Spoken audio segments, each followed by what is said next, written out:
Okay, so let's say we have decided we definitely want to cover stitch, and we're going to do some tests to see how it's going to work to cover stitch over the seam.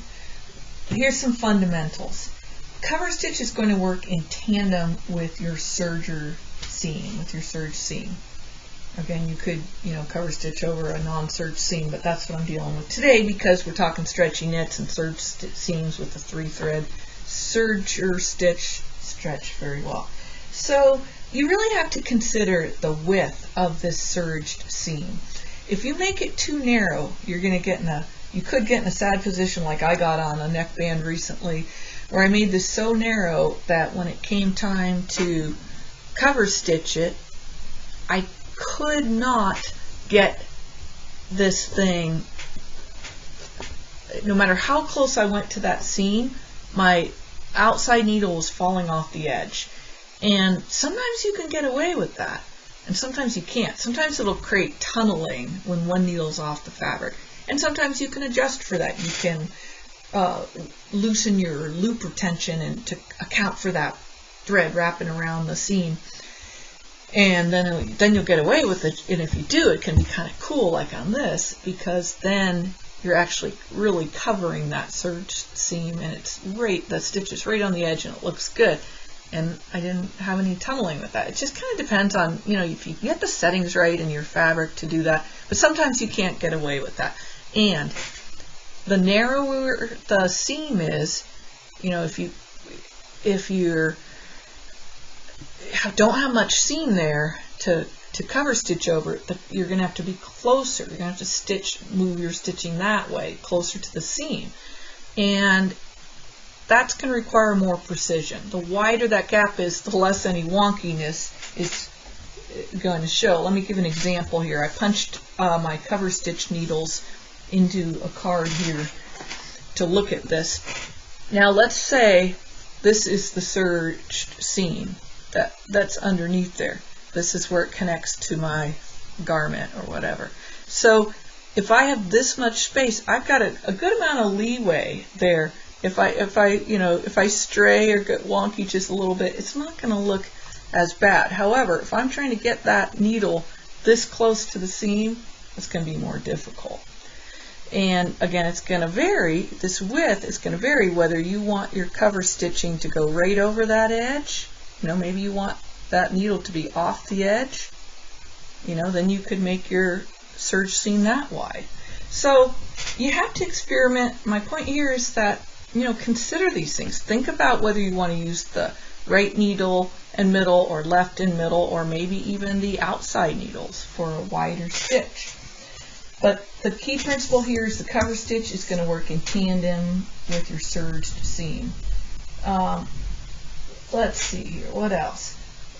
So you want to get everything feeding nicely on your tests first off. You take your get your samples, run them through the machine, adjust your differential, make sure you're going with the grain that you'll be going with, the number of thicknesses you'll be using, very important, and set it all up. Get it all looking beautiful. Then what you want to do is try to find a good guideline on your machine. Machines are going to vary, but something that will allow you to keep this distance better than I did there.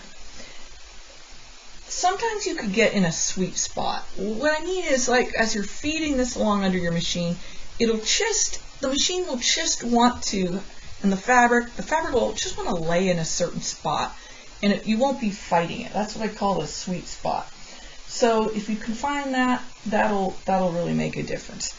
That'll help you out. Accurate serging really matters, especially with something like a neckband that's really skinny. If you don't, when you're serging this on, and you've got this like that and you're serging along, if you don't have those edges really nicely lined up, then you won't get this nice curve. And then, trying to top stitch a seam that's wonky to start with dooms you to failure. It's like so many other things. It's all in the prep. So, I rely on glue stick, basting, other methods with tricky fabrics especially, to really get my everything put together neatly and evenly, precisely. That's going to set me up for more success when I go to make that seam.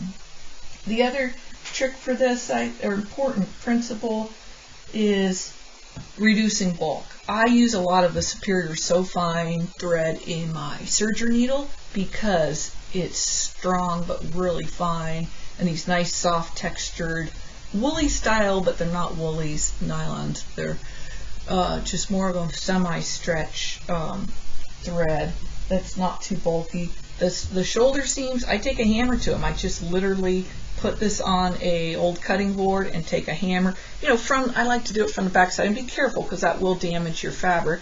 Oh, it helps to keep, I've been learning lately, I hadn't learned at this point. I like to stay the shoulders on my t-shirts. It makes them sit nicer and not stretch out, but it's better if you can keep that extra fabric out of this point.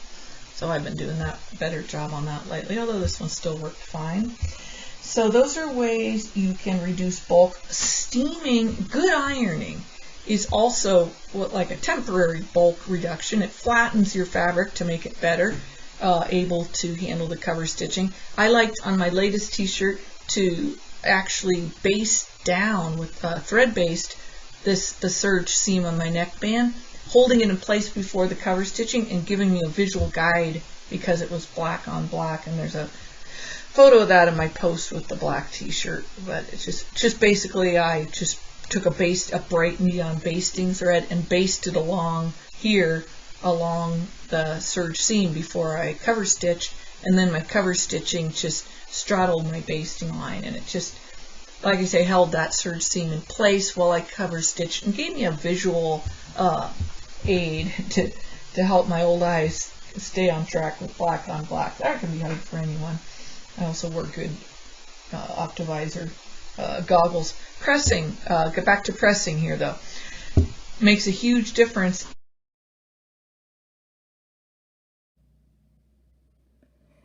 So here's how I use steam and a clapper to prepare my serge seam for cover stitching.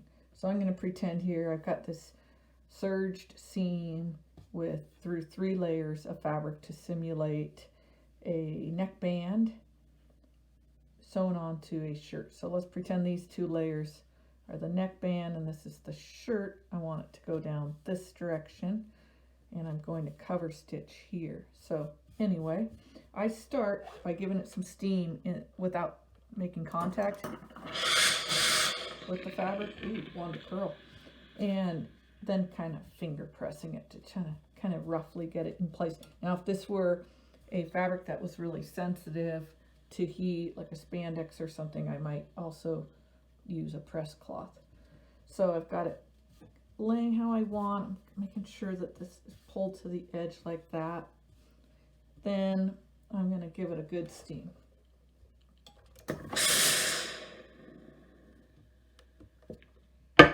And you notice I'm pressing, not ironing, putting that iron down and holding it, and then you hit the clapper hard on a wood surface.